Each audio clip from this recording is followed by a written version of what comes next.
I'm very glad to present a little bit about my work.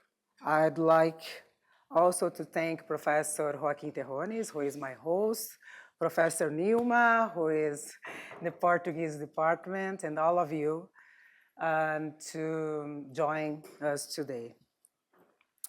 I will start with a short video. It was a lecture that the astrophysicist Neil deGrasse delivered a couple years ago in Seattle. And I think it's important to present a little bit about this lecture because it's important to understand all the stereotypes that people have when look up to Brazil. If I mention Brazil, what's the first thing you think of? Someone said, bikinis. The guys are saying, yeah, the tongue bikinis, yeah. Soccer, maybe? Okay. This is the American view of Brazil. I understand. It's completely understandable. However, it blinds you to the fact that they have a burgeoning aerospace industry. Do you know that most planes that you fly between regional cities is made and designed in Brazil? You're not thinking this because you're still distracted by bikinis. Brazil has the third largest aerospace industry in the world, employing 18,000 people. It's a $20 billion industry there, and they invented the first airplane that can fly on alcohol. Brazil. Now, we don't do that because we just drink our alcohol. See, that's how that happens. We don't even think to make a plane out of it. So notice the American bias that prevents us from recognizing the rest of the world rising up as we stand there flat-footed. Beyond confronting the misogynistic stereotype that emerged from the audience, the example involving the American astrophysicist opens another important reflection: the history of the Brazilian aviation industry and how technological memory is constructed.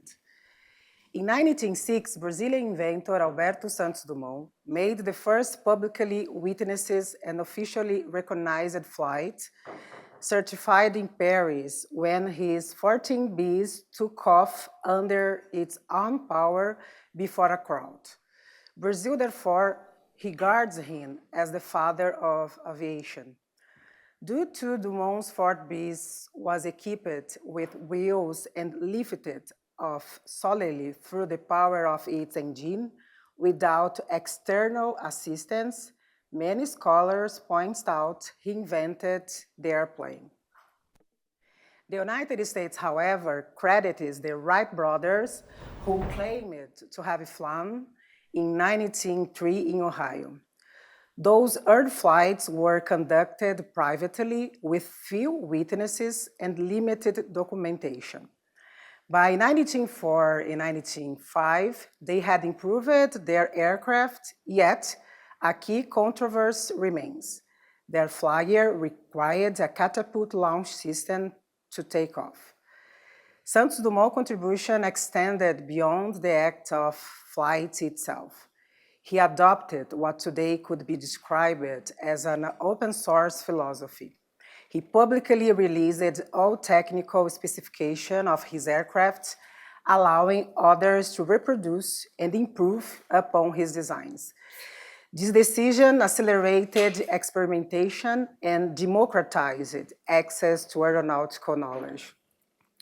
Dumont's legacy also influenced Brazil's long-term investment in aerospace development, including the creation of the Aeronautics Institute of Technology, one of the country's most prestigious engineering institutions.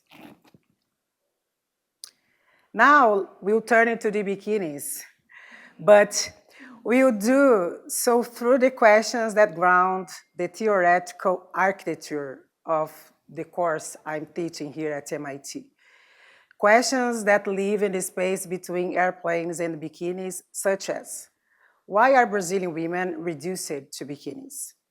What colonial, racial, and economic logics sustain this reduction? And what are the material consequences of such a narrative within a society deeply structured by racial discrimination? What forms of theory emerge from positions of multiple invisibility?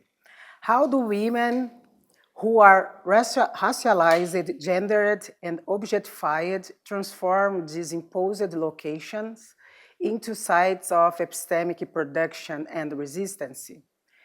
It was the commitment to posing, elaborating these questions that led me to apply to the MIT MLK Scholars Program. In the follow section, I introduced several Black Brazilian female authors. Beyond their fundamental importance to Brazilian social thought, they were also central references for my book, Where We Stand, published in 2024 here in the United States by Yale University Press, with a foreword by Chimamanda Ngozi Adichie. The original Brazilian edition popularized the concept of lugar de fala, speaking place, a framework that examines how social location, shaped by race, gender, and class, structures both the production of knowledge and the conditions under which certain voices are heard or silenced. We begin with Lélia Gonzalez, one of the greatest thinkers of Brazilian Black feminism, professor in the Department of Sociology at the Pontifical Catholic University of Rio de Janeiro. Gonzalez, as we shall see, is the author of founding texts on concepts and perspectives of international feminism thought, and opening the way for many of us in Brazil to continue in the fight for our existence, knowledge, and new possibilities. And I quote, "And the risk we take here is that one of the acts of speaking, with all its implications, precisely because you have been spoken about, infantilized, infants is the one who has no speech of their own, the child who is spoken of in the third person because spoken for by adults. In this work, we assume our own voice. In other words, the trash we speak and just fine."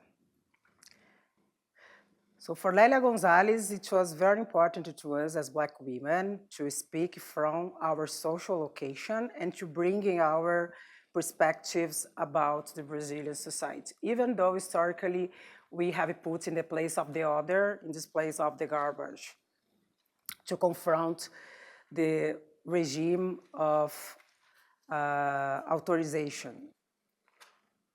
And I think it's very interesting, this quote from Angela Davis. Angela Davis, she travels often to Brazil to deliver speeches. And in 2019, before hold a talk in São Paulo, she said that, "I learned more from Lélia Gonzalez than we will ever learn from me." And she also posed another question: "Why you continue to invite me here to come to Brazil to teach you about Black feminism when you have a lot of Brazilians here that you are not valuing as scholars and intellectuals?" So this is another characteristic about Brazil. Usually people, they value people and knowledge that come from abroad and do not value the authors inside Brazil. Our academia in Brazil is still very Eurocentric. And even Lélia Gonzalez, who is a great author, her work was erased for a long time in Brazil. So Angela Davis had to pose the question, then people, the audience was, "Oh yes, you're right." But again, people, a woman that comes from the United States had to tell them, and what we were telling in Brazil for so long. But it was very good that she did that. So amongst Gonzalez's major theoretical contributions to Brazilian thought is the concept of Americanidade, Americanity. Through this concept, the Brazilian Black feminists propose a rereading of the Americas grounded in the historical experiences of African, diasporic, and indigenous peoples. By symbolically merging America and Africa, she challenged Eurocentric narratives that frame the continent primarily as an extension of Europe. She also confronted these concepts of America because she was addressing how people from the United States say that they are Americans and forget that we in Brazil, we are also Americans, we are South Americans. So she was confronting also this idea of American as United States. Americanity functions as both a political and epistemological framework. It reveals how race, gender, and class were co-constitutive in the formation of Latin America and Caribbean societies, while marking a shared collective experiences across the continent. In doing so, it stands in contrast to the term Americans, commonly used in the United States to refer exclusively to its own citizens, and instead emphasizes a broader hemispheric identity shaped by colonialism, enslavement, and resistance. So for Lelia, it was very important to break with what she used to call epistemological dependence on the global north. Another major contribution of Lélia Gonzalez to Brazilian social thought was her writing marked by what she called Portuguese, like a black in English, something like that. This constitutes a political intervention into the very notion of the standard language, as it demonstrates that what has historically been stigmatized as incorrect speech carries memory, resistance, and cultural creativity.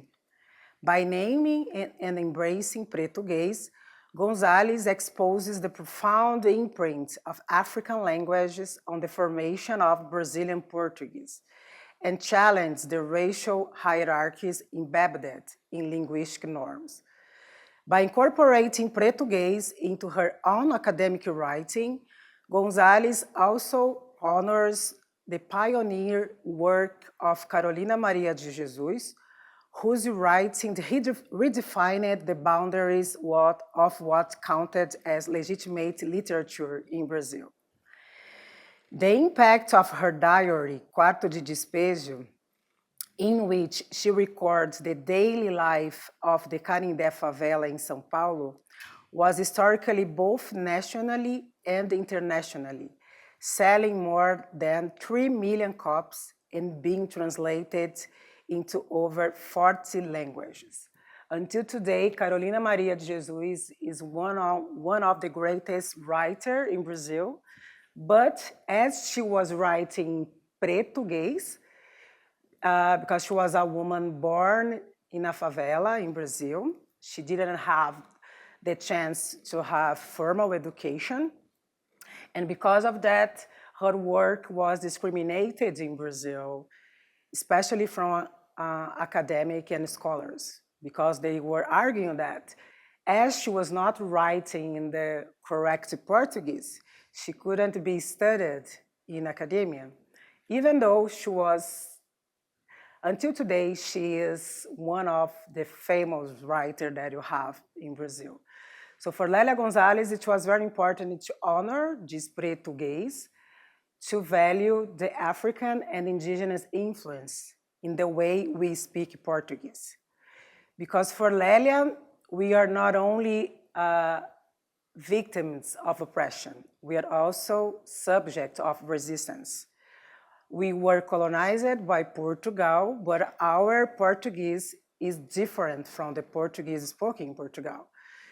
So it's a proof that we also reshape our society, and we are not only these people that are objects of an oppression, but we are people who are building the country as well. So for Lélia, it was very important to acknowledge our impact as builders of the Brazilian society. This is Carolina Maria de Jesus. And then this quote, I think it's very powerful.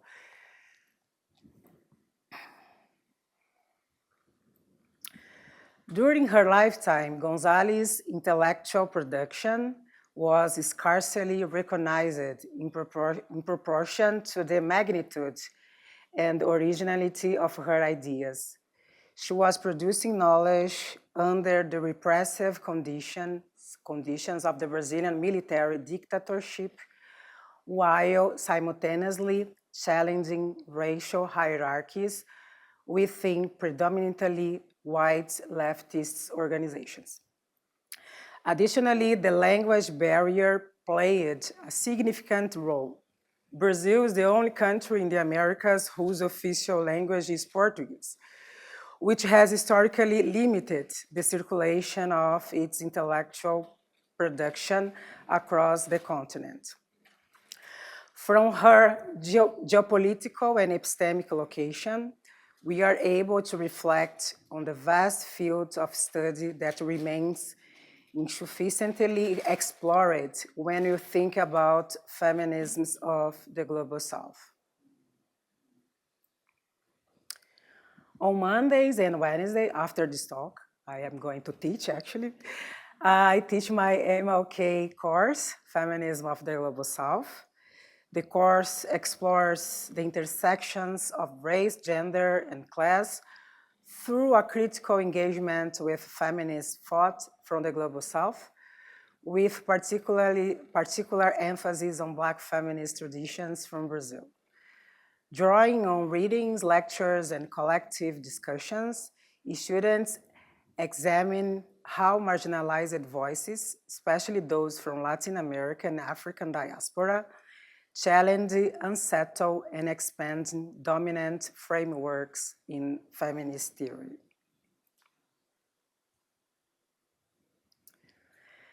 Black Brazilian women have historically contested the confinement of enslaved people's voices and existences.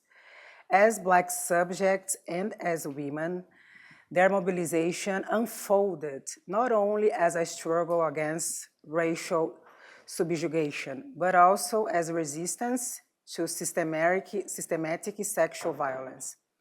Their bodies were subjected to sexual violence. Occupying positions of epistemic authority, white intellectual elites consolidated this arrangement at the symbolic level. They curated collective memory, authorized interpretation, and shaped the very grammar through which the nation came to understand itself. In these processes, colonial violence was mythologized, giving rise to the enduring figure of the mulatas, the racialized and hypersexualized symbol of the Brazilian nation. Domination was reframed as harmony. Exploitation was recoded as desire. Sexual violence was sublimated into national imagery. As we must recognize, those bikinis did not emerge in a vacuum. It's precisely this dual mechanism, material silence and symbolic romanticization, that Sueli Carneiro interrogates in Enegrecer o Feminismo, Blackening Feminism, when she exposes how violence was converted into romance within Brazilian national ideology. And I quote, "In Brazil and in Latin America, the colonial violation perpetrated by white masters against Black and indigenous women, and the miscegenation that resulted from it, lies at the origin of our constructions of national identity, structuring the oft-celebrated myth of Latin America racial democracy, which in Brazil was taken to its ultimate consequences.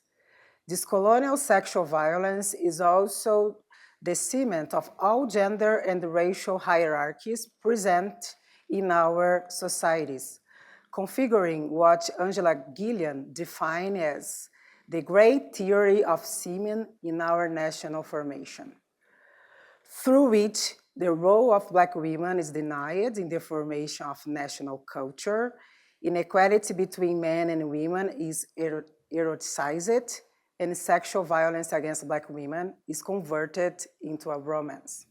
End of the quote. This is Nilma Lino Gomes, another great Brazilian intellectual.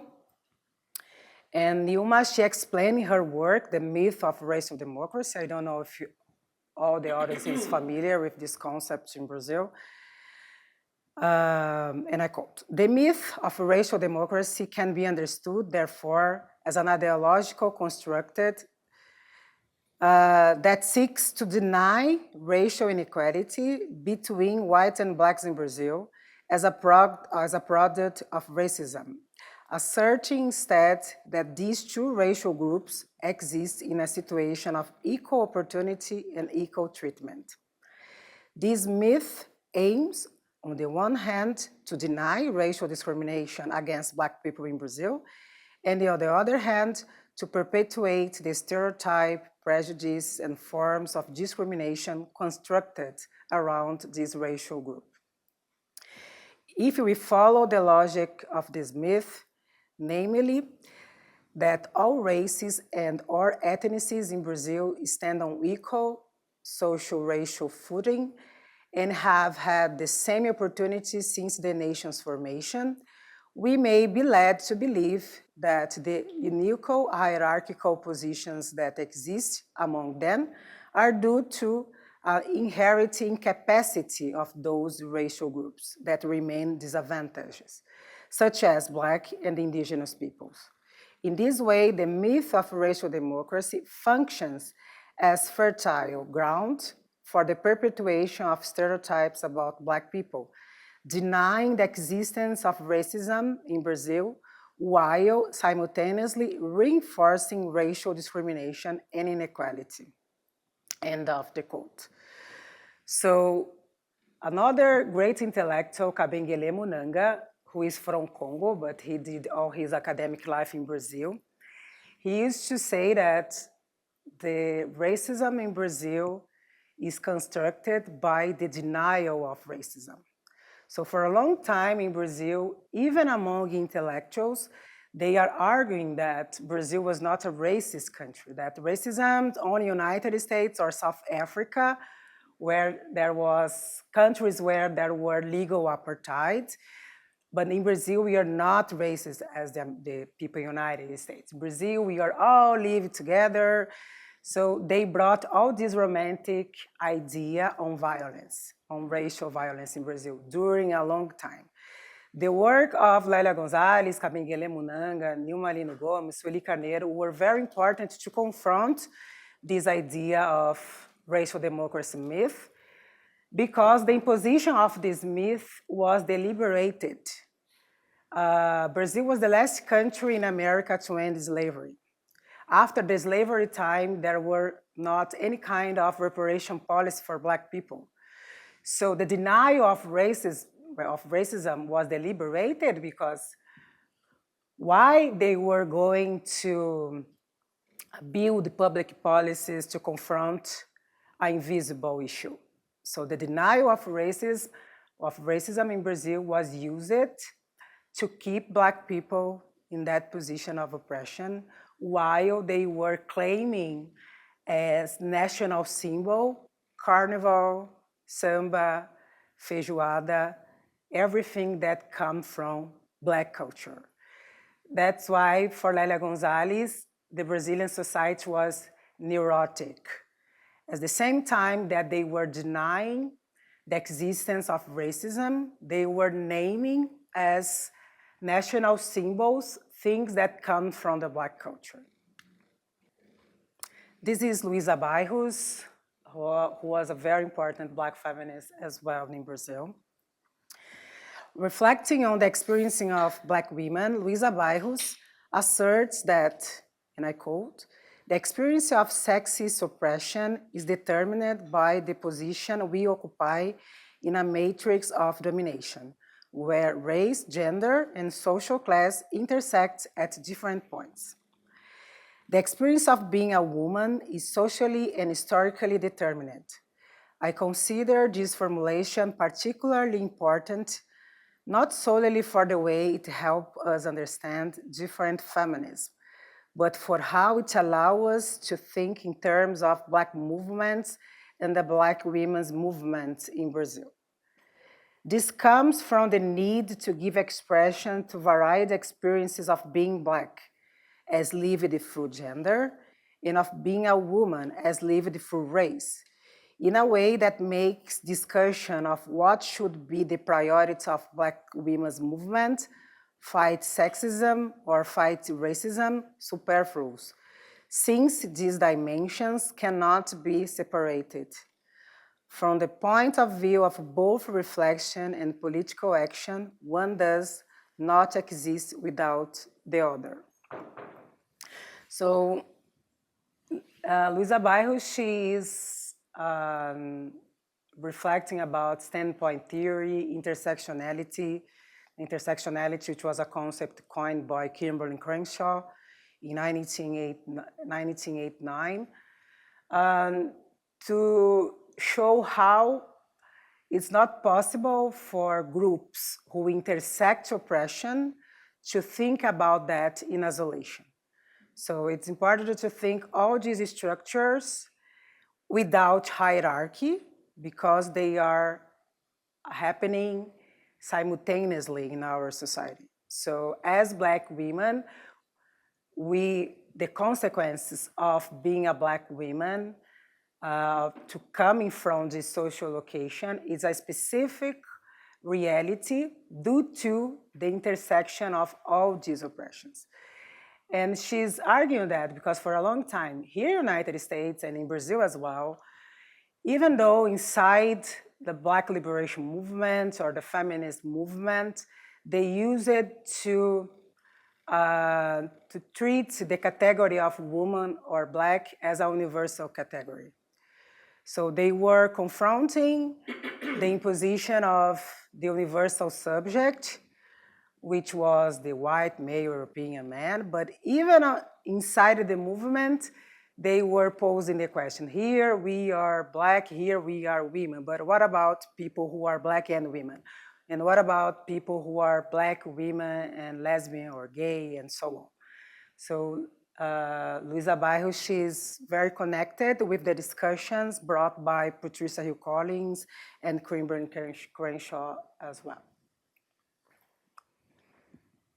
Both Luisa Bairro and Nilma Lino Gomes served as ministers responsible to address structural racial inequalities. During their respective tenures, they advanced pioneering public policies aimed at institutionalizing racial justice at the national level. This included the consolidation and expansion of affirmative actions programs in public universities, later upheld by the Brazilian Supreme Court, as well as measures to promote equal access to the labor market and comprehensive national strategy to combat racism. Their work marked a historical moment in which anti-racist agendas moved from social movements into the formal architecture of the Brazilian state. The first university in Brazil to adopt quota for Black people was the State University of Rio de Janeiro in 2001. And in 2012 was established a federal quota law in Brazil. So all federal universities in Brazil, they had to have quota for Black people or for people who come from public schools in Brazil.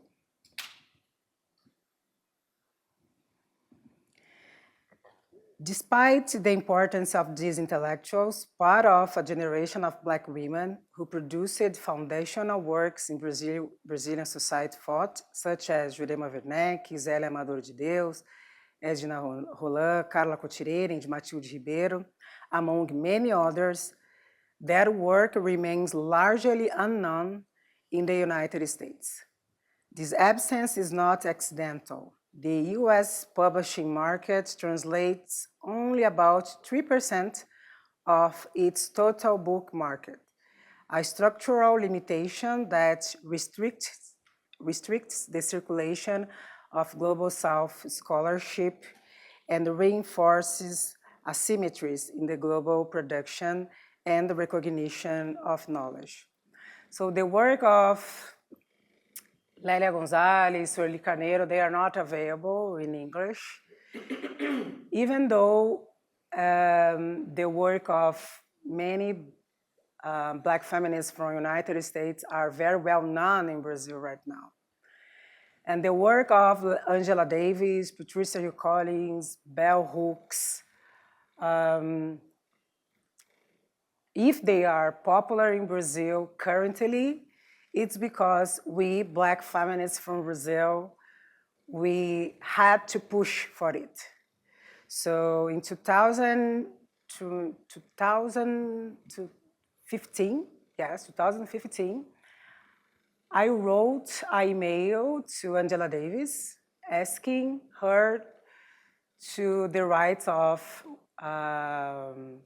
her book, Women, Race and Class, to be published in Portuguese, and she accepted that. It was published by a left-wing publishing house in Brazil. I didn't receive any kind of money. I just did because it was important to do. And so you can imagine the Women, Race and Class was published here in the United States originally in 1981. And it was published in Portuguese in Brazil only in 2016. And because we Black feminists from Brazil, we had to push for it. And then other Angela Davis books were translated, and came Patricia Collins, Bell Hooks, and Toni Morrison, Maya Angelou as well. Audre Lorde, I organized the book I Am Your Sister, Audre Lorde books, to the Brazilian edition. I wrote the foreword of The Bluest Eye of Toni Morrison, and several other books by American authors or authors from the United States. But the thing is, these asymmetries continues because here in the United States, this kind of work is not being done to translate feminists from the Global South here in the United States. So I think it's important to expand the theoretical work as feminists, and it's impossible to think about feminism only centering the theoretical work in the global north. So if we are doing this work there in the global south, it's important to hear that people in the global north to do the same, to create this bridge between feminists among the world. Connecting these voices to students as intellectuals from other regions of the global south constitutes a guiding framework of this course. By the end of the semester, students will submit a final paper proposing a dialogue between the authors and concepts engaged in class and their own analytical inquiries, fostering a comparative and critically situated mode of knowledge production. On a personal level, I hope to systematize the classroom discussions and materials in order to develop the book Feminism of the Global South, transforming the pedagogical experience into a sustained theoretical intervention.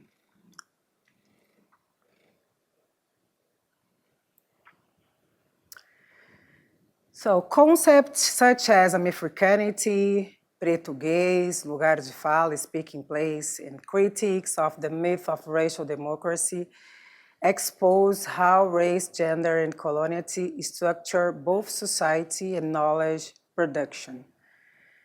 The limited translation and circulation of their work reveal ongoing asymmetries in global knowledge exchange. And also the concept of Americanity, it's important because for Lélia Gonzalez, we should, as people from Latin America, to look up to other countries in Latin America for our shared experiences, to be able to build a transnational struggle to confront the consequence of colonialism. And when I say that, I'm not saying that, no, you cannot read people from the United States or from Europe. It's not about that. It's not about a competition. It's not an oppression contest. We are just saying that we should advocate for multiple voices to come to the debate. For example, for instance, I studied Simone de Beauvoir. I studied a lot of European authors who are very important to think about feminism.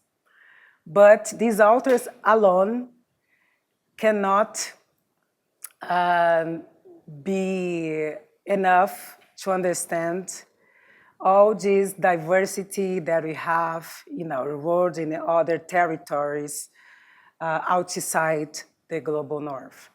What I'm saying is that it's important to bring multiple voices in order to enrich our perspectives as feminists, as feminist scholars. Build transnational dialogue across the Global South and the MLK class, challenge epistemic hierarchies within academic institutions, and develop comparative hemispheric frameworks of analysis.